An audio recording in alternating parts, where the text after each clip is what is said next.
ആ റബ്ബർ തോട്ടത്തിൽ കൂടെ പോയി പിന്നെ ഞാൻ കോർട്ടിൽ കയറി. ഈശോയുടെ ഏറ്റവും ഇഷ്ടപ്പെട്ട വാല്യൂ സൈലൻസിൽ നിന്ന് ഈശോ സോളിറ്റ്യൂഡിലോട്ട് കയറുകയാണ്. സോളിറ്റ്യൂഡ് എന്ന് പറയുന്നത് വൺ വിത്ത് ഗോഡാണ്. പ്രേക്ഷകൻ പറഞ്ഞത് കവിതയാണ്. ഞാൻ ആ വരി കുറിച്ചു വെച്ചിരുന്നു കുറച്ച് വർഷങ്ങൾക്ക് മുമ്പ്. കുര്യൻ പുത്തമ്പരക്കലച്ചന് ഞാൻ എഴുതി കൊടുത്തൊരു പാട്ടിനകത്ത് ഞാൻ ആ വരിയും കൂടെ ചേർത്ത് വെച്ചു. എന്ന് പറഞ്ഞാൽ അങ്ങനെ അന്നുകൊണ്ടാണ് ഞാൻ പാട്ടെഴുത്ത് തുടങ്ങുന്നത്. ഞാൻ നമ്മുടെ മുഖം ഇങ്ങനെ വലിച്ചു കീറുക. അപ്പൊ സ്റ്റേജിലാണെങ്കിൽ ഇതാ മഹാസംഭവം, വലിയ ദൈവാനുഗ്രഹം ഇതാ സംഭവിച്ചിരിക്കുന്നു. അപ്പൊ അവന്റെ കയ്യിൽ കീറി കിട്ടിയത് ഞങ്ങളുടെ ആ മുഖം ഇരുന്ന ഭാഗമാണ്. അവന് ദേഷ്യം വന്നിട്ട് കൊടുത്തില്ലല്ലോ. എന്നിട്ട് അവനത് എടുത്തിട്ട് ഒരു ഷീറ്റ് എടുത്തിട്ട് ഇങ്ങനെ ഞങ്ങളുടെ മുഖം ഇങ്ങനെ കീറുകയാണ്. എന്നാ നിന്റെ ചേട്ടന്റെ കണ്ണ് പിടിക്കും, നിന്റെ ചേട്ടന്റെ മൂക്ക് പിടിക്കും. നമ്മളിങ്ങനെ ഇങ്ങനെ കീറി എന്റെ അനിയനെ തന്നെ തിരിച്ചു കൊടുക്കുക. എന്നും ഉണ്ടാവും ഇത് രണ്ടും. ഒരേ സമയത്ത് തന്നെ സ്തുതി പറയാൻ കുറച്ചു പേരുണ്ട്, പ്രശംസിക്കാൻ കുറച്ചു പേരുണ്ട്, നമ്മൾ വലിയ സംഭവമാണെന്ന് പറയാനുണ്ട്. അതേ സമയം തന്നെ നമ്മളെ വലിച്ചു കീറാൻ വേണ്ടി നമ്മുടെ അരികിൽ തന്നെ ഉണ്ടാവും നമ്മുടെ ഏറ്റവും വേണ്ടപ്പെട്ടവരിൽ ഉൾപ്പെടെ. ഇതൊരു വലിയൊരു കാഴ്ചയായിരുന്നു. ഈ പൂവൊക്കെ ഇങ്ങനെ പയ്യെ ഇളകുന്നത്, ഈ ആ കാഴ്ച ചുമ്മാ എന്റെ കണ്ണ് നിറയുകയും ഞാൻ നോക്കി ചുമ്മാ കരയും. മഴവില്ല് കാണുമ്പോൾ ഞാൻ കരയുന്നു. എന്തിനാണ് ഞാൻ കരയണത് എനിക്ക് ഓടിയൊന്നുമില്ല. അത് ഞാൻ കണ്ടിട്ടില്ലല്ലോ. ഞാൻ തനിച്ചാണ് കിടന്നത്. അത് തനിച്ചായിരുന്നു.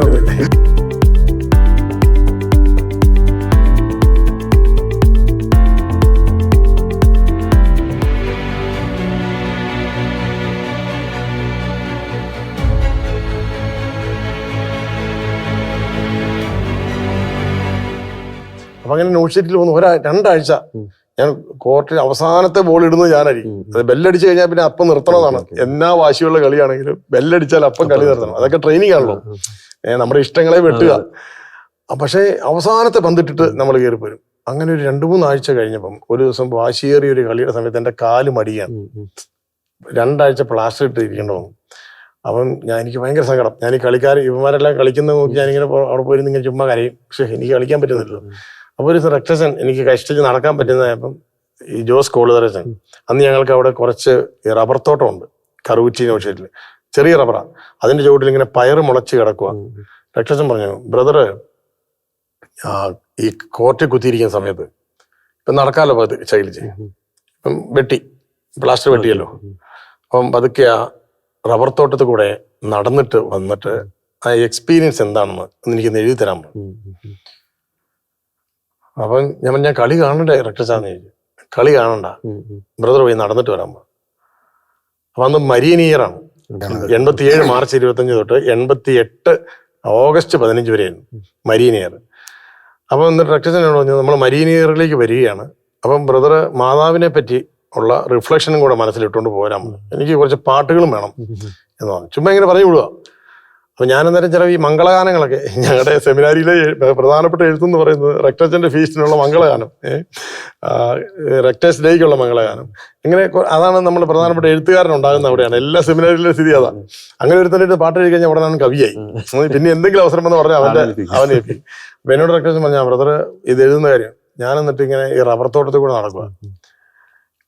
ആ റബ്ബർ തോട്ടത്തിൽ കൂടെ പോയി പിന്നെ ഞാൻ കോർട്ടിൽ കയറിയിട്ടില്ല.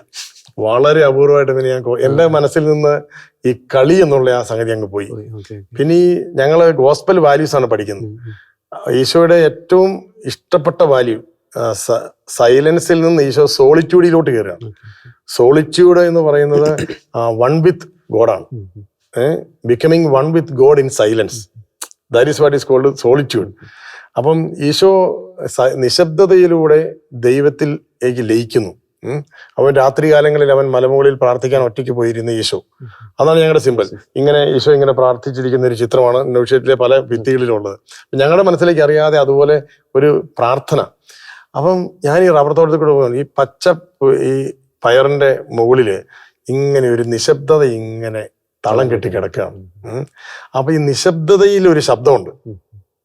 നമ്മൾ ധ്യാനത്തിന്റെ ഒരു ആഴത്തിലേക്ക് ഇറങ്ങുമ്പോണ്ടല്ലോ, നമ്മളിങ്ങനെ ഇപ്പൊ നമ്മളെ കേൾക്കുന്നവരാണല്ലോ, അവർ വെറുതെ ഇങ്ങനെ ഇരുന്നാൽ മതി. ഇങ്ങനെ ഇരുന്ന് ഈ വലിയ ശബ്ദങ്ങളെയൊക്കെ തള്ളി മനസ്സ് താഴേക്ക് ഇറങ്ങി വരുമ്പോണ്ടല്ലോ ഏറ്റവും സൈലൻസിലേക്ക് എത്തും. അന്നേരം അവിടെയുണ്ട് ഒരു നിശബ്ദത, ഒരു ശബ്ദമാണ്. ധ്യാനത്തിന്റെ വേറൊരു ലെവലാണ്. അപ്പൊ ഞാൻ അന്നേരം ഇങ്ങനെ ഈ റബ്ബർ തോട്ടത്തിൽ പോയിരിക്കും. അന്നേരം ന്യൂസ് ഷീറ്റ് വെച്ച് ഞാൻ എഴുതിയൊരു വരിയാണ്, മർമ്മരങ്ങളുടെ വിടവുകളിൽ മൗനമിഴയുന്നു എന്നൊരു വരി ചുമ്മാ എൻ്റെ മനസ്സിലേക്ക് വരികയാണ്. ഞാനത് അന്നേരം എവിടെ എഴുതാനൊന്നുമില്ലല്ലോ, ഞാൻ ഇത് പറഞ്ഞുകൊണ്ട് ഇങ്ങനെ ഓടി ഓടി വരികയാണ്. എനിക്ക് മറന്നു പോകാതിരിക്കാൻ വേണ്ടി ഞാൻ മുറി വന്ന് കയറിയിട്ട് എഴുതി വെച്ചിട്ട് ഞാൻ റെക്ടസിനെ കൊണ്ടേ കാണിച്ചു, എനിക്ക് ഇന്ന് കിട്ടിയത് ഇതാണ്. അപ്പൊ റെക്ടസിനെ ഇത് വായിച്ചു, മർമ്മരങ്ങളുടെ വിടവുകളിൽ മൗനം എഴുതുന്നു. എന്താണ് ബ്രദർ ഉദ്ദേശിക്കുന്നത്? ഞാൻ പറഞ്ഞിങ്ങനെ ഈ ഒരു കിളി ചലക്കുകയാണെങ്കിൽ 2 സ്വരം ഉണ്ടല്ലോ, ഈ കീ കീ കാ കാ അങ്ങനെയല്ലേ കാക്ക, അല്ലാണ്ട് കാന്ന് പറഞ്ഞിട്ട് കാക്ക നീട്ടി കുറയ്ക്ക് കാറുന്നില്ല. അപ്പൊ ആ ഒരു ഒച്ചയുടെയും അടുത്ത ഒച്ചയുടെ ഇടയിൽ ഒരു മൗനം കിടന്ന് പിടയ്ക്കുന്നുണ്ട്. എല്ലാ ശബ്ദങ്ങളും മൗനം കൊതിക്കുന്നുണ്ട് എന്ന് പറഞ്ഞു. റെക്ടസൻ പറഞ്ഞു ഇത് കവിതയാണ്, ബ്രദറിന് കവിത്വമുണ്ട്, അപ്പൊ പാട്ട് എഴുതണം എന്ന് പറഞ്ഞു.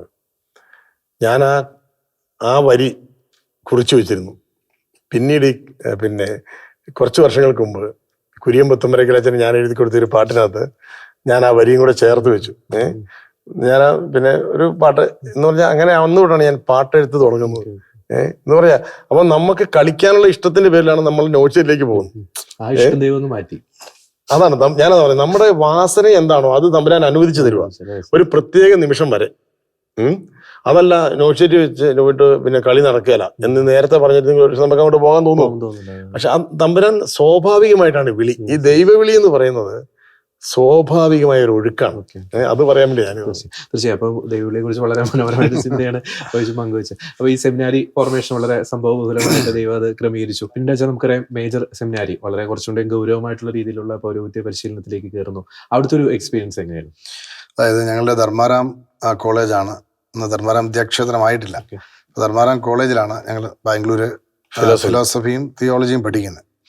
ഫിലോസഫി പഠിക്കാനിടയിൽ യൂണിവേഴ്സിറ്റി കഴിഞ്ഞതിൻ്റെ ഒരു ഓപ്പൺനെസ് ആണ്. അത് എല്ലാവർക്കും പരസ്പരം അങ്ങോട്ടും ഇങ്ങോട്ടും സംസാരിക്കാം. കുറച്ചുകൂടി ഒരു തുറവി നമ്മുടെ +2 കഴിഞ്ഞ് കോളേജിലേക്ക് പിള്ളേർ പോകുന്ന പോലത്തെ ഒരു ഫീലാണ്. അപ്പൊ ധർമാരാം വേറൊരു ലോകമായിരുന്നു. അപ്പം ധർമാരാമമേ എന്ന് പറഞ്ഞൊരു മനോഹരമായ പാട്ട്, ധർമ്മത്തിന്റെ ആരാമമാണ്. ധർമ്മം വെർച്യൂസ് ആണ്, പുണ്യങ്ങളുടെ പൂന്തോട്ടം. അപ്പൊ ആ ഒരു ധർമാരാം ഞങ്ങളെ ശരിക്കും മെയ്ക്ക് ചെയ്തൊരു ഇടമാണ്. അപ്പം ധർമാരാം പോലെ തന്നെയാണ് മറ്റു പല സെമിനാരികളും എന്ന് അത്രയും സ്പേസോ സാധ്യതകളോ കൊണ്ടാണ്. എന്നാലും ഓരോ മേജർ സെമിനാരിയും ഈ വൈദിക വിദ്യാർത്ഥിയെ സംബന്ധിച്ചിടത്തോളം അദ്ദേഹത്തിന്റെ ഭാവി ജീവിതത്തിന്റെ ഒരു വലിയ അസറ്റാണ്, ഒരു മുതലാണ്. അപ്പൊ അത് എങ്ങനെ ഉപയോഗിക്കുന്നു, സെമിനാരി നമ്മൾ എങ്ങനെ ഉപയോഗിക്കുന്നു എന്നതനുസരിച്ചാണ് പിന്നീട് ഒരു വൈദികന്റെ അദ്ദേഹത്തിന്റെ എക്സ്പ്രഷൻസിൽ അത് കാണാൻ പറ്റും.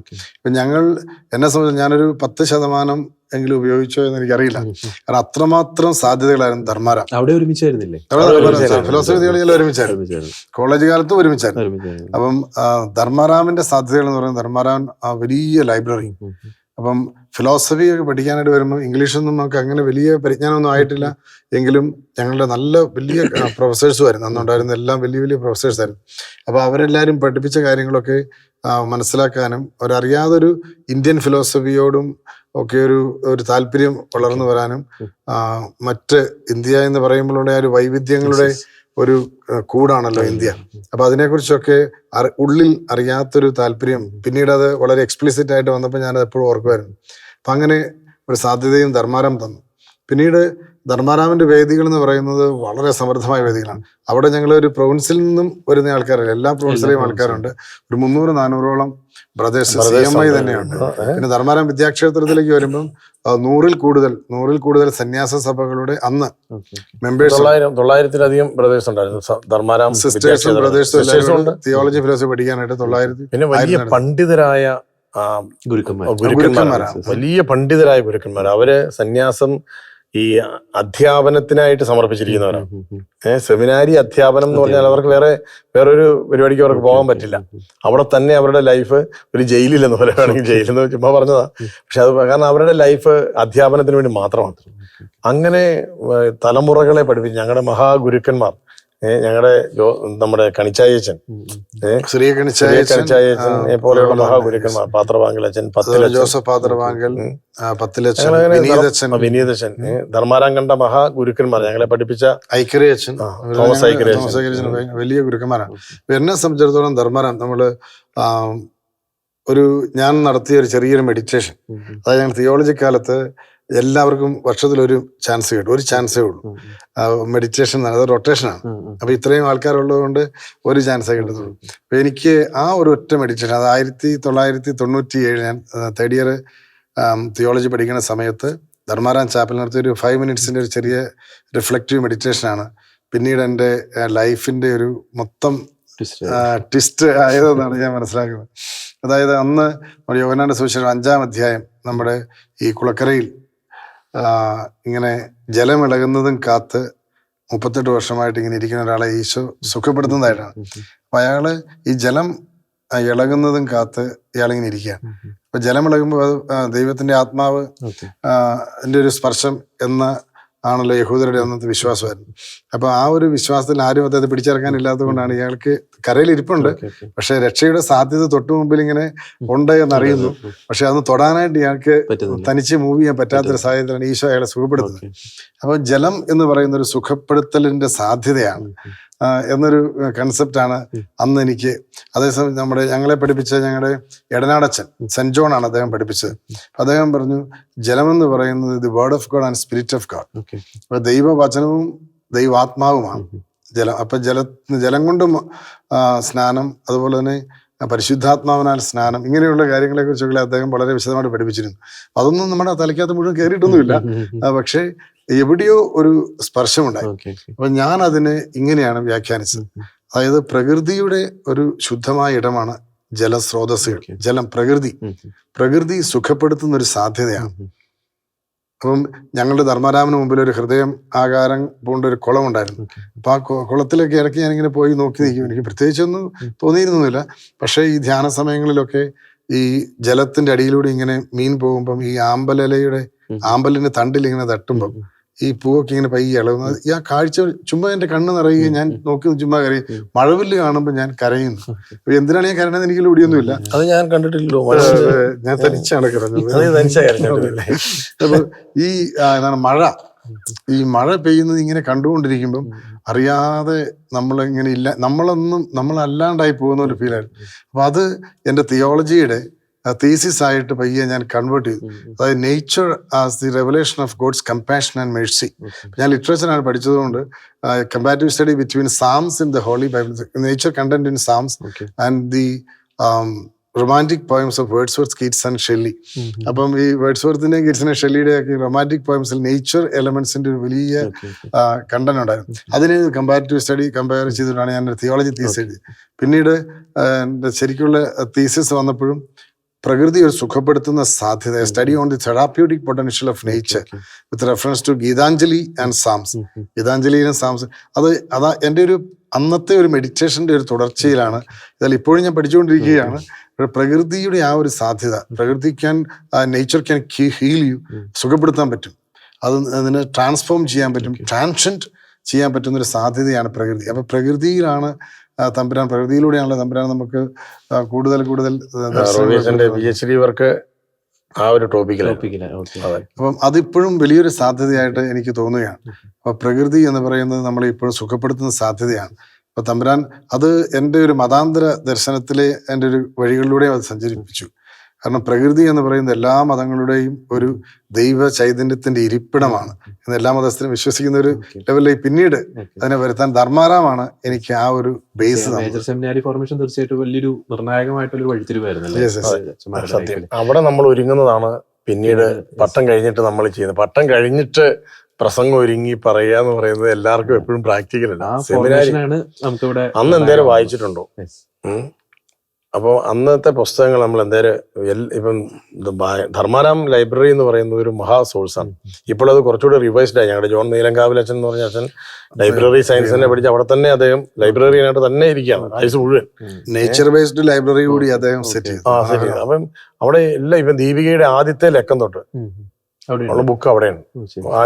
യെസ്, എല്ലാ പുസ്തകങ്ങളുടെയും നമ്മുടെ ഏറ്റവും ആദ്യത്തെ ബുക്കുകൾ തൊട്ട് ധർമാരാമിലുണ്ട്. ഏകദേശം 3 ലക്ഷത്തോളം ബുക്സ് ഉള്ള ഏറ്റവും വലിയ ലൈബ്രറികളിൽ ഒരെണ്ണമാണ് ധർമാരാം. പബ്ലിക്കേഷൻസ് ഉണ്ട്, ഞങ്ങളുടെ തന്നെ പബ്ലിക്കേഷൻസ് ഉണ്ട്. ധാരാളം പേര് അവിടെ വന്നിരുന്ന ലൈബ്രറി റെഫർ ചെയ്യുന്നത് തിയോളജിക്കലായിട്ട് ഫിലോസഫിക്കൽ ആയിട്ടുള്ള ബുക്സ് പബ്ലിഷ് ചെയ്യും. നമ്മുടെ അച്ഛന്മാരുടെ തന്നെ പുറത്തുള്ള അച്ഛന്മാരുടെ ഞങ്ങൾ സെന്റർ ആണ്.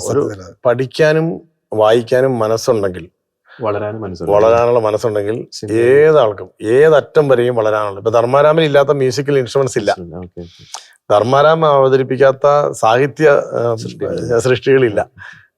കളിയാണെന്നുണ്ടെങ്കിൽ പിന്നെ കോർട്ട് നിരന്ന് കിടക്കുകയാണ്. അപ്പൊ ഏത് രീതിയിലും അപ്പൊ ഒരു സമഗ്ര വ്യക്തിത്വ വികസനം. അപ്പൊ ചാപ്പലിൽ പല ചാപ്പലുകൾ, ഓരോ സെന്ററിലും ഓരോ സെക്ഷനിലും ചാപ്പൽ, മെയിൻ ചാപ്പൽ. അപ്പം ആ ചാപ്പലായിരിക്കണം, അൾത്താരി ആയിരിക്കണം, സക്രാരി ആയിരിക്കണം നമ്മുടെ ജീവിതത്തിന്റെ ഹൃദയം. ഈ സെമിനാരി വൈദിക സമർപ്പണ ജീവിതത്തിന്റെ ഹൃദയം സക്രാരിയാണ്. ആ ഒരു കൾച്ചറിലാണ് ഞങ്ങളുടെ ജോനാസ് തളിയത്ത് പിതാവ്, അന്ന് അദ്ദേഹം പിതാവാകുന്നതിന് മുമ്പ് തൂണുകളില്ലാത്ത ഒറ്റ ചാപ്പലാണ് ധർമാരാമൻ ഡിസൈൻ ചെയ്ത അദ്ദേഹമാണ്. അപ്പൊ അങ്ങനെ ഒരു അപ്പൊ അതൊക്കെ ഞങ്ങളുടെ വളർച്ചയെ വളരെയേറെ സ്വാധീനിച്ചു. നമുക്ക് എനിക്ക് തോന്നുന്നു ഈ പട്ടസ്വീകരണ ആ ഒരു ദിനം അതിലേക്ക് പോകുന്ന എനിക്ക് പ്രത്യേകിച്ച് ആ ഒരു ഗ്രാമത്തെ സംബന്ധിച്ചിടത്തോളം, ആ ഗ്രാമത്തെ മാത്രമല്ല ഈ അന്നത്തെ എനിക്ക് തോന്നുന്നു ഇടുക്കി രൂപതയായിരുന്നു, എറണാകുളം അങ്കമാലി അതിർത്തിയിലെ ഇടുക്കി രൂപതയൊക്കെ സംബന്ധിച്ചിടത്തോളം വളരെ അപൂർവമായിട്ടുള്ള ഒരു പട്ടസ്വീകരണം, ഇരട്ടകളായിട്ടുള്ള വൈദികര്. 1998 ഡിസംബർ 30 റോയിച്ചിനായിരുന്നു അല്ലേ? അല്ല, രണ്ടും ഒരു ദിവസമായിരുന്നു. പട്ടം ഞങ്ങൾക്ക് 7 പേരായിരുന്നു ഞങ്ങളുടെ പ്രൊവിൻസിൽ, ഞങ്ങൾ ഒരുമിച്ചായിരുന്നു പട്ടം. പുത്തൻ കുർബാനയാണ് ഞങ്ങൾ ഇടവകയിൽ ചെയ്തത്. ആ പട്ടസ്വീകരണം ഒന്ന് പങ്കുവെക്കാം. ഞങ്ങൾക്ക് പട്ടം തിരുപ്പട്ടം തന്നത് നമ്മുടെ അന്തരിച്ച നമ്മുടെ ആദ്യത്തെ മേജർ ആർച്ച് ബിഷപ്പ് കർദിനാൾ വർക്കി വിധേയത്തിൽ പിതാവാണ്. അദ്ദേഹം എന്ന് പറഞ്ഞു, ഞാൻ ആദ്യമായിട്ടാണ് ഇരട്ടകൾക്ക് പട്ടം കൊടുക്കുന്നത്. അദ്ദേഹം പിന്നെ ഇരട്ടകൾക്ക് കൊടുക്കാൻ അദ്ദേഹത്തിന് അവസരം കിട്ടിയുമില്ല. അപ്പം ഞങ്ങൾക്ക് അദ്ദേഹം തിരുപ്പട്ടം തന്നു. ഞങ്ങൾക്ക് അങ്ങനെ ഒരു ദൈവാനുഗ്രഹം ഉണ്ടായി. ഞങ്ങളുടെ കൂടെ ബാക്കി 5 അച്ഛന്മാരും കൂടി ഞങ്ങളുടെ പ്രൊവിൻസിലെ കാർമൽ മൂവാറ്റുപുഴ പ്രൊവിൻസിലെ 5 അച്ഛന്മാരും കൂടെ ഉണ്ടായിരുന്നു. അപ്പോൾ ഞങ്ങൾ ഒരുമിച്ചാണ് പട്ടം കിട്ടിയത്. അത് കഴിഞ്ഞിട്ട് ഞങ്ങൾ പുത്തൻ കുർബാന ചൊല്ലിയതാണ് ഞങ്ങളുടെ കിളിയാറുകണ്ടം ഇടവകയിൽ. അന്നൊരു പ്രത്യേക അനുഭവം തമ്പുരാൻ തരികയുണ്ടായി. അപ്പം പുത്തൻ കുർബാന ചൊല്ലി കഴിഞ്ഞിട്ട് ഞങ്ങളുടെ ഇടവക സമൂഹത്തിന്റെ സ്വീകരണം ഉണ്ടായിരുന്നു. അപ്പൊ ഞങ്ങളെ മാമോദിസ ഉത്സവം എന്ന് തന്നെ പറയാം. അതെ, ഒരു വലിയ ഒരു സംഭവമായിരുന്നു. കാരണം ഈ അന്ന് ഇരട്ട അച്ഛന്മാർ അങ്ങനെ ഇല്ലല്ലോ. കുറെ ഞങ്ങളുടെ സഭയില് ഞങ്ങൾ 3ാമത്തെ ഇരട്ട ജോഡികളാണ്. ആദ്യം കല്ലറയ്ക്കൽ എന്ന് പറയുന്ന ഒരു അച്ഛന്മാരുണ്ട്, കല്ലറയ്ക്കൽ അച്ഛന്മാർ, ജോണച്ചനും സെബാസ്റ്റ്യൻ അച്ഛനും. അവര് തിരുവനന്തപുരം പ്രൊവിൻസ് ആണ്. പീറ്റർ ആൻഡ് പോൾ അച്ഛന്മാര്, പിന്നെ അവര് മിഷണറിമാരാണ്. പിന്നെയാണ് ഞങ്ങൾ വന്നത്. ഞങ്ങൾക്ക് ശേഷം ഇപ്പം വേറെ കളമശ്ശേരി പ്രൊവിൻസിലെ ഒരു ഇരട്ട അച്ഛന്മാരുണ്ട്. അപ്പം ഞങ്ങളുടെ ആ കാലം കുറെ കാലം കഴിഞ്ഞിട്ടാണ് ഇരട്ടേച്ചന്മാർ. അപ്പൊ പത്രത്തില് ഞങ്ങളെ പറ്റി വാർത്ത വന്നിട്ട് കിട്ടി അല്ലേ? എല്ലാ പത്രങ്ങളിലും തന്നെ ഇരട്ട ഞങ്ങളുടെ ഫോട്ടോ എടുത്തത്. അപ്പം ദീപികയില് പിന്നെ ആണ് ആ ഫോട്ടോ ശരിക്കും വന്നത്, വാർത്തയായിട്ട് വന്നു, നല്ല ഭംഗിയായിട്ടൊക്കെ എഴുതിയിരുന്നു. അന്നേരം അവര് ഫോട്ടോ കൊടുത്തപ്പം എന്റെ തന്നെ ഫോട്ടോയാണ് അവര് നെഗറ്റീവ് എടുത്തു കഴിഞ്ഞപ്പോ മാറിപ്പോയി. എല്ലാം ഒരുപോലാണല്ലേ, 2 ഫോട്ടോ ഒരുപോലായിരുന്നു. അപ്പൊ എന്റെ തന്നെ ഫോട്ടോയാണ് ഈ റോബിയുടെ പേരിൽ എന്റെ പേരിലും കൊടുത്ത ഒരേ ഫോട്ടോയാണ്. എന്നിട്ട് ഒരേ മൂക്ക് ഒരേ കണ്ണട പറഞ്ഞിട്ട് എഴുതി വെച്ചു. അപ്പം ആർക്കും മനസ്സിലായില്ല, ഞങ്ങൾക്ക് മനസ്സിലായില്ല.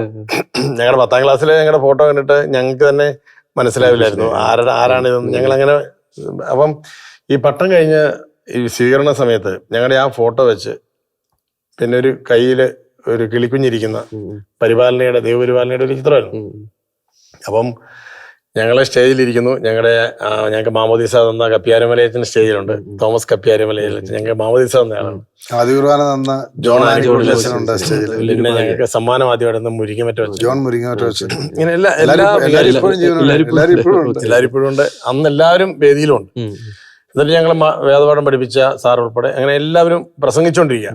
എന്താണ് പ്രസംഗിക്കുന്നത്? ഇത് കിളിയാറുകണ്ട ഇടവകയ്ക്ക് വലിയ അനുഗ്രഹമാണ്, കണ്ണഞ്ചിറ കുടുംബത്തിന് അനുഗ്രഹമാണ്, കത്തോലിക്ക സഭയ്ക്ക് അനുഗ്രഹമാണ് എന്നൊക്കെ പറഞ്ഞ് പ്രസംഗിക്കുക. അപ്പം ഞങ്ങളിങ്ങനെ പ്രശംസാ വചനങ്ങൾ കേട്ടിങ്ങനെ കുളിർന്ന് ഞങ്ങൾ രണ്ടും കൂടെ സ്റ്റേജിലിരിക്കുക. അപ്പോഴാണ് താഴെ ഈ സ്റ്റേജിന്റെ താഴെ ഒരു സീൻ കാണാണ്. അപ്പൊ ഞങ്ങളുടെ ഈ ചെറിയ മെമന്റോ ഉണ്ടല്ലോ, അതിങ്ങനെ കൊടുക്കാൻ വേണ്ടി ഞങ്ങളുടെ അനിയന്മാര്, ഞങ്ങൾ പറഞ്ഞല്ലോ സെമിനാരിയിൽ ഉണ്ടായിരുന്നപ്പോഴാണ് ഏറ്റവും ഇളയവനുണ്ടാകുന്നത്, ഗിൽബർട്ട് എന്നാണ് അവന്റെ പേര്. അവനന്ന് 6ാം ക്ലാസ്സിലാണ് പഠിക്കുന്നത്. അവന്റെ തരപ്പടീസ് ഉണ്ട്, അച്ചാച്ചൻ്റെ അനിയന്മാരുടെ മക്കള് 5-6 പേരുണ്ട്. അവരെല്ലാം കൂടെ പള്ളിയുടെ ഓരോ വാതൊക്കെ നിർത്തിയേക്കുമായിരുന്നു. അവരിതെല്ലാം കൊടുത്തു. എന്നിട്ട് താഴെ വന്നിരിക്കുക. അപ്പൊ ഇവന്റെ കയ്യിൽ കുറെ കുത്തായിട്ട് ഇങ്ങനെ ഇരിക്കുകയാണ്. ഒരു 10-30 ഇരിപ്പുണ്ട്. അവനതിങ്ങനെ വിടർത്തി വെച്ച് എല്ലാരും ഇങ്ങനെ കാണിക്കുകയാണ്. അനിയനാണല്ലോ, കൊടുക്കാല അവൻ കൊടുക്കാല. അവനിങ്ങനെ പിടിച്ചു. അപ്പൊ അടുത്തിരുന്നു, എനിക്ക് കിട്ടിയില്ലടാ എന്ന് പറയാം. ഇവൻ കാണിക്കുന്നുള്ളൂ, കൊടുക്കാല. അങ്ങനെ എന്നിട്ട് ഒരു പയ്യൻ ചാടി കാറിടെ കയറി പിടിച്ചു. അപ്പൊ ഇവനും അവനും കൂടെ ഇതിന്റെ പിടിവലിയായി. അപ്പൊ എന്നിട്ട് അവനത് കുറച്ച് കാർഡ് അങ്ങോട്ട് കീറിയിട്ട് അങ്ങ് എടുത്തോണ്ട് പോയി. അപ്പൊ അവന്റെ കയ്യിൽ കീറി കിട്ടിയത് ഞങ്ങളുടെ ആ മുഖം ഇരുന്ന ഭാഗമാണ്. അവന് ദേഷ്യം വന്നിട്ട് കൊടുത്തില്ലല്ലോ. എന്നിട്ട് അവനത് എടുത്തിട്ട് ഒരു ഷീറ്റ് എടുത്തിട്ട് ഇങ്ങനെ ഞങ്ങളുടെ മുഖം ഇങ്ങനെ കീറുകയാണ്. എന്നാ നിന്റെ ചേട്ടന്റെ കണ്ണ് പിടിക്കും, നിന്റെ ചേട്ടന്റെ മൂക്ക് പിടിക്കും, നമ്മളിങ്ങനെ കീറി എന്റെ അനിയനെ തന്നെ തിരിച്ചു കൊടുക്കുക. അപ്പൊ ഞാനിതിങ്ങനെ കാണുകയാണ് താഴെ, നമ്മുടെ മുഖം ഇങ്ങനെ വലിച്ചു കീറുകയാണ്. അപ്പൊ സ്റ്റേജിലാണെങ്കിൽ ഇതാ മഹാസംഭവം, വലിയ ദൈവാനുഗ്രഹം ഇതാ സംഭവിച്ചിരിക്കുന്നു, ഭയങ്കര സംഭവമാണെന്ന് പറഞ്ഞിട്ട് ഇങ്ങനെ വിളിച്ചു കാര്യക്കൊണ്ടിരിക്കുകയാണല്ലോ. ഞാൻ റോബിയസിനെ തട്ടി താഴോട്ട് നോക്കാൻ വന്നു. അപ്പൊ ഇവരിങ്ങനെ കീറുന്നു, വെടിവലി നടത്തുന്നു മുകളിൽ. ശരിക്കും കത്തോലിക്ക പൗരോഹിത്യത്തിന്റെ യഥാർത്ഥ ചിത്രം ആദ്യ ദിവസം തന്നെ തമ്പുരാൻ ഞങ്ങൾക്ക് കാണിച്ചു തരികയാണ്. എന്നും ഉണ്ടാവും ഇത് രണ്ടും. ഒരേ സമയത്ത് തന്നെ സ്തുതി പറയാൻ കുറച്ചു പേരുണ്ട്, പ്രശംസിക്കാൻ കുറച്ചു പേരുണ്ട്, നമ്മൾ വലിയ സംഭവമാണെന്ന് പറയാനുണ്ട്. അതേസമയം തന്നെ നമ്മളെ വലിച്ചു കീറാൻ വേണ്ടി നമ്മുടെ അരികിൽ തന്നെ ഉണ്ടാവും നമ്മുടെ ഏറ്റവും വേണ്ടപ്പെട്ടവരിൽ ഉൾപ്പെടെ. ഇതൊരു വലിയൊരു കാഴ്ചയായിരുന്നു. ഞാനിങ്ങനെ ഓർത്തു, തമ്പുരാനെ ഇത് ഈ ഒന്നാം ദിവസം തന്നെ തന്നല്ലോ, ഇനി മുന്നോട്ടുള്ള ഇങ്ങനെ തന്നെ ആയിരിക്കും. അപ്പൊ എന്റെ എഴുതുന്ന ഒരു ശീലമുള്ളതുകൊണ്ട് ഞാൻ ഈ ബൈബിൾ വിചിന്തനങ്ങൾ എഴുതിയ എൻ്റെ ഒരു പുസ്തകത്തിന്റെ സമാഹാരത്തിന് ഒരു പേരിടാൻ ഞാൻ ആഗ്രഹിച്ചുകൊണ്ടിരിക്കുകയായിരുന്നു. അപ്പൊ ഇത് കണ്ടപ്പോൾ എനിക്ക് പേര് കൃത്യം മനസ്സിലേക്ക് വന്നു, വലിച്ചു കീറാൻ ഒരു മുഖം.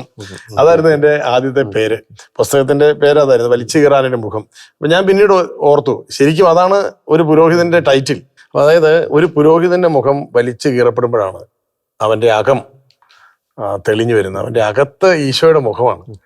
അപ്പൊ ഞാൻ എവിടെയൊക്കെ വലിച്ചു കീറപ്പെട്ടിട്ടുണ്ടോ അവിടെയെല്ലാം എന്നിലെ ഈശോ പുറത്തു വന്നിട്ടുണ്ട് എന്നാണ് ഞാൻ വിശ്വസിക്കുന്നത്. അത് തന്നെയായിരിക്കും റോബിയച്ചന്റെ അനുഭവം. ഈ ഒരു വശത്ത് പ്രശംസ, അതേസമയം തന്നെ വലിച്ചു കീറാൻ. ഇത് ഞങ്ങളുടെ മാത്രമല്ല, എല്ലാ വൈദികരുടെയും എല്ലാ മെത്രാന്മാരുടെയും എല്ലാവരുടെയും അവസ്ഥ ഇത് തന്നെയാണ്. തമ്പുരാൻ തിരഞ്ഞെടുക്കുന്ന എല്ലാവർക്കും അങ്ങനെ അവസ്ഥയുണ്ട്. അപ്പൊ ജെറമിയായുടെ ആണെങ്കിലും പ്രവാചകന്മാരുടെ പലരെയും നമ്മൾ നോക്കുമ്പോൾ ലൈഫെല്ലാം അത് തന്നെയാണല്ലോ. തമ്പുരാൻ ഇങ്ങനെ അഭിഷേകം ചെയ്ത് നീ എൻ്റെ പ്രവാചകനാണ്, നീ എൻ്റെ പുരോഹിതനാണ്, അഭിഷിക്തനാണ് എന്ന് പറയുന്ന വലിയൊരു അംഗീകാരത്തിന്റെ ഒരു സ്പേസ് അവിടെയുണ്ട്. അതേസമയത്ത് കല്ലെറിയാനും താഴേക്ക് ചെല്ലുമ്പം കിട്ടുന്നത് അംഗീകാരങ്ങൾ വേറെ രീതിയിലാണെന്ന് പറഞ്ഞു. അപ്പൊ അത് നമ്മൾ ഫേസ് ചെയ്യുക തന്നെ ചെയ്യണം. പിന്നീട് ദൈവവിളി പൗരോഹിത്യം സ്വീകരിക്കുന്നു. പിന്നെ എനിക്ക് തോന്നുന്നു റോയിച്ചന്റെ ലൈഫിൽ തന്നെയാണെങ്കിൽ ഏറ്റവും പ്രധാനപ്പെട്ട ആദ്യത്തെ ഉത്തരവാദിത്തം ദീപികയുടെ അല്ലെ? ഞാൻ ആക്ച്വലി പിന്നെ അടിമാലി വിശുദ്ധീപ്തി സ്കൂളിൽ ഒരു വർഷം വൈസ് പ്രിൻസിപ്പളായിട്ട് ശുശ്രൂഷ ചെയ്തു. പിന്നെ MA മലയാളം നിർമ്മല കോളേജിൽ പഠിച്ചു, റെഗുലറായിട്ട് പഠിച്ചു. അത് കഴിഞ്ഞിട്ട് മൂവാറ്റുപുഴ തൊടുപുഴ യൂണിവേഴ്സിറ്റി സെന്ററിൽ BEd എടുത്തു.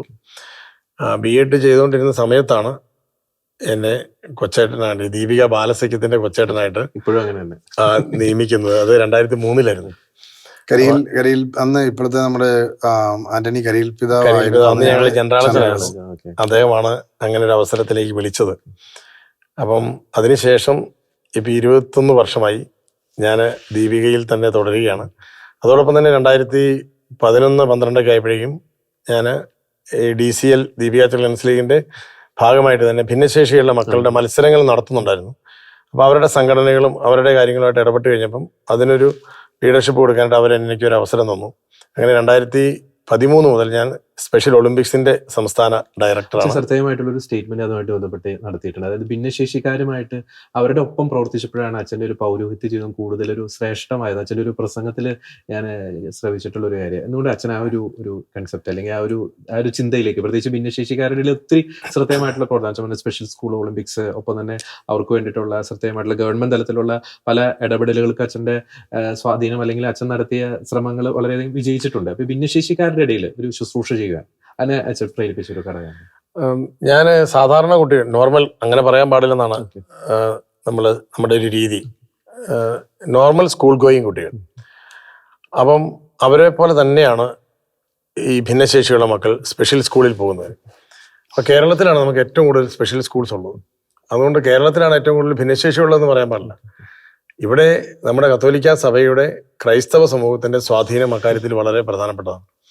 അപ്പൊ ഈ ഭിന്നശേഷിയുള്ള മക്കളുടെ തന്നെ കേരളത്തിന്റെ പിതാവ് എന്ന് പറയാൻ കഴിയുന്നത് ഒരു CMI ഫാദറാണ്. അപ്പം ഫാദർ തോമസ് ഫെലിക്സ് CMI എന്ന അച്ഛനാണ് അഭിമന്യ പൗത്തിൽ പിതാവിന്റെ സഹകരണത്തോടെ കത്തോലിക്ക സഭയുടെ ആദ്യത്തെ സ്പെഷ്യൽ സ്കൂൾ കേരളത്തിൽ തുടങ്ങുന്നത് ചങ്ങനാശ്ശേരി ഇത്തിത്താനത്താണ്, ആശാഭവൻ. അപ്പോൾ അദ്ദേഹം ആണ് പിന്നെ Thiruvananthapuram CIMR central institute of mental retardation അദ്ദേഹത്തിന്റെ സംഭാവനയാണ്. അദ്ദേഹമാണ് ആദ്യമായിട്ട് സ്പെഷ്യൽ എഡ്യൂക്കേഷൻ എന്നൊരു കൺസെപ്റ്റ് ക്രിയേറ്റ് ചെയ്യുകയും കേരളത്തിലൊരു ഡിപ്ലോമ കോഴ്സ് ആരംഭിക്കുകയും ചെയ്തു. ഇന്ന് കേരളത്തിൽ 4000-ഓളം സ്പെഷ്യൽ എഡ്യൂക്കേറ്റേഴ്സ് ഉണ്ട്. 300-400 സ്പെഷ്യൽ സ്കൂളുകളിൽ പഠിപ്പിക്കുകയാണ്.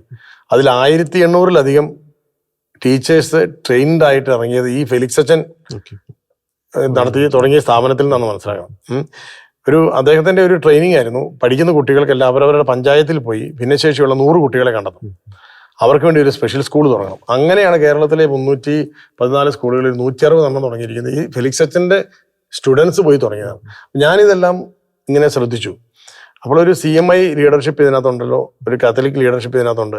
പക്ഷേ ഈ ഒരു മേഖലയിൽ നമുക്കൊരു മതത്തിന്റെ ആശയം നല്ലതാണ്, പക്ഷെ ആ ഒരു കൺസെപ്റ്റ് അല്ല. കാരണം ഭിന്നശേഷിയുള്ള ഒരു കുഞ്ഞിനെ സംബന്ധിച്ചിടത്തോളം അവന് ഏത് മതത്തിലാണ് അവൻ എന്ന് അവൻ അറിയില്ല. അവന് മതമില്ല, അവന് മതമില്ല, മനുഷ്യൻ മാത്രമാണ്. അപ്പം അവനെ സ്നേഹിക്കണമെങ്കിൽ സ്വന്തമായ ഒരു മതബോധമുള്ള ഒരു വ്യക്തിക്ക് എളുപ്പമുണ്ട്. അപ്പൊ എന്നെ സംബന്ധിച്ചിടത്തോളം ഞാൻ ഈശോയുടെ മകനാണ്, ഞാൻ എൻ്റെ ഈശോയുടെ കരുണ വിതരണം ചെയ്യേണ്ടവനാണ്. അയ്യപ്പ പണിക്കരുടെ ഒരു കവിതയുണ്ട്, മറ്റുള്ളവർക്ക് കൊടുക്കാൻ ഈശ്വരൻ നിന്നിൽ നിക്ഷേപിച്ചിരിക്കുന്ന കരുണ നിന്റെ ഉള്ളിലിരുന്ന് അഴുകിപ്പോകരുത് എന്നൊരു കവിതാശകലമുണ്ട്. അപ്പം ഞാനിങ്ങനെ ഓർക്കാറുണ്ട്, ഈ മക്കൾക്ക് കൊടുക്കേണ്ടത് ചോദിക്കാൻ അവർക്ക് കഴിയില്ല, അവരുടെ നീതി ചോദിച്ചു വാങ്ങാൻ അവർക്ക് കഴിയില്ല.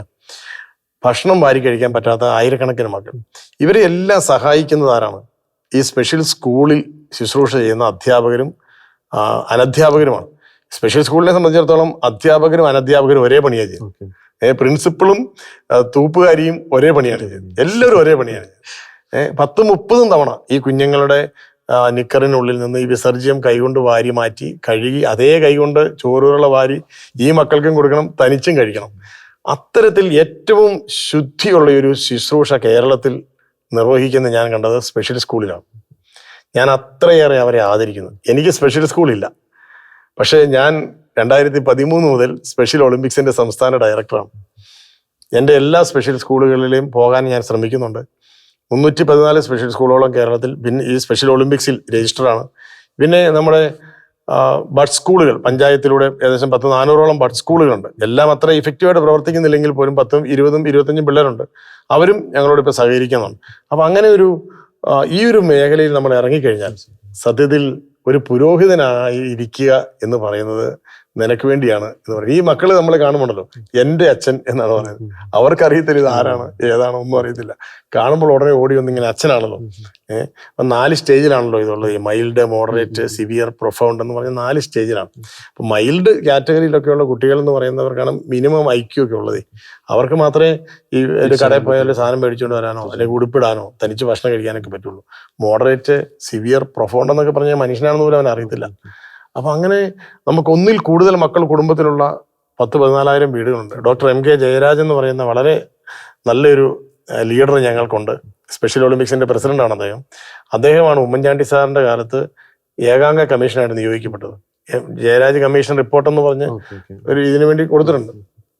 ഞങ്ങൾ ഒരുമിച്ച് യാത്ര ചെയ്തപ്പോൾ 1-ൽ കൂടുതൽ മക്കളുള്ള ഇപ്പം 3 ലക്ഷത്തിലധികം വീടുകളിൽ ഭിന്നശേഷിയുടെ മക്കളുണ്ട്. 1-ൽ കൂടുതൽ മക്കളുള്ള 10-14,000 വീടുകളുണ്ട്. 6 മക്കളുള്ള 2 കുടുംബങ്ങളുണ്ട്. 6 മക്കളും മെന്റലി റിട്ടാർഡാണ്. 6 മക്കളും.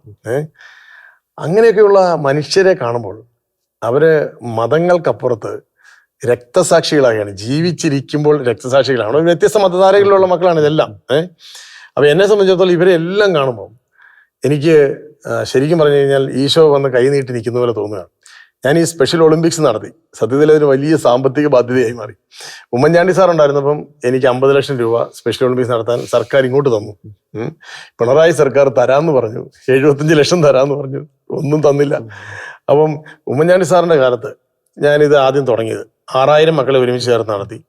രണ്ടാമത് 2018-ലാണ്, മറ്റേത് 2016-ലായിരുന്നു. 15,000 മക്കളെ ഒരുമിച്ച് ചേർത്ത് സ്പെഷ്യൽ ഒളിമ്പിക്സ് നടത്തി. ലോകത്തിലെ ഏറ്റവും വലിയ സ്പെഷ്യൽ ഒളിമ്പിക്സ് ആയിരുന്നു. Guinness world record, Asia book of record, അങ്ങനെ കുറെ റെക്കോർഡ്സ് ഒക്കെ ഈ മക്കൾക്ക് വേണ്ടി നേടി കൊടുക്കാനായിട്ട് ശ്രമിച്ചു.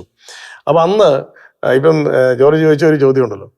അപ്പൊ അന്ന് അതിന്റെ സമാപന സമ്മേളനത്തിൽ ഈ LNCP-യിലാണ് നടക്കുന്നത്, തിരുവനന്തപുരം, നമ്മുടെ സായിയുടെ സ്പോർട്സ് കോളേജ് ഉണ്ടല്ലോ.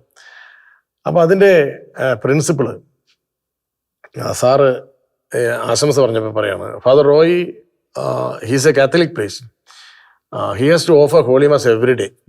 എല്ലാ ദിവസവും കുർബാന ചെല്ലേണ്ട ആളാണ്. പക്ഷേ റോയി അച്ഛൻ ഈ കഴിഞ്ഞ 3 ദിവസം കുർബാന ചെല്ലിയോ ഇല്ലയോ എന്ന് എനിക്ക് സംശയമുണ്ട് എന്ന് അദ്ദേഹം മൈക്കിനകത്തോടെ ഇങ്ങനെ പറയാണ്. അപ്പം എന്നിട്ട് എല്ലാവരും എന്നെ നോക്കുകയാണ്. അപ്പം ചെന്നിത്തല ഇരിക്കുന്നു, മറ്റേ നമ്മുടെ ഒത്തിരി രാഷ്ട്രീയ സാമൂഹിക നേതാക്കളൊക്കെ ഇരിക്കുന്നു. അപ്പം ഞാൻ മറുപടി പറഞ്ഞ സമയത്ത് ഞാൻ പറഞ്ഞു, കഴിഞ്ഞ 3 ദിവസവും എനിക്ക് അൾത്താരയിലേക്ക് എത്താൻ കഴിഞ്ഞില്ല. ഈ മക്കളുടെ ടോയ്ലറ്റ് ഫെസിലിറ്റീസ് ഒരാൾ പോയി അടച്ചു സഹായിച്ചു. ഏത് ടോയ്ലറ്റിലേക്ക് വെള്ളം പോകുന്ന ടാപ്പ് ഒരു സഹോദരൻ പോയി അങ്ങ് അടച്ചു. ഗ്രീൻഫീൽഡ് സ്റ്റേഡിയത്തിൽ 16,000 തൊട്ട് 20,000 പേര് വരെ കിടക്കുകയാണ്. കുഞ്ഞുങ്ങൾ വിസർജിച്ചത് പുറത്തേക്ക് തള്ളി, ഞങ്ങൾ കൈകൊണ്ട് വാരി അത് മാറ്റി. എനിക്ക് അന്ന് കുർബാന ചെല്ലേണ്ട സമയത്താണ് ഞാനിത് വിശുദ്ധ കുർബാന എടുക്കേണ്ട സമയത്ത് ഞാൻ വിസർജ്യം കോരുവാൻ. അപ്പൊ അങ്ങനെ 3 ദിവസം.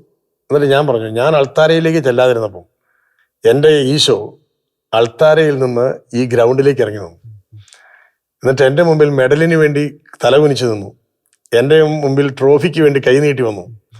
ഞാൻ ഇട്ടുകൊടുത്ത മെഡല്, ഈ മെഡൽ ഇട്ട് കൊടുക്കുമ്പോൾ ഈ പിള്ളേരെന്നായിന്നറിയോ, അവർ ഗ്രൗണ്ടിൽ കിടന്ന് ഉരുളുവാണ് സന്തോഷം കൊണ്ടേ. അവർ അംഗീകരിക്കപ്പെടുന്നതിൻ്റെ കുഞ്ഞു കുഞ്ഞു നിമിഷങ്ങളാണ്.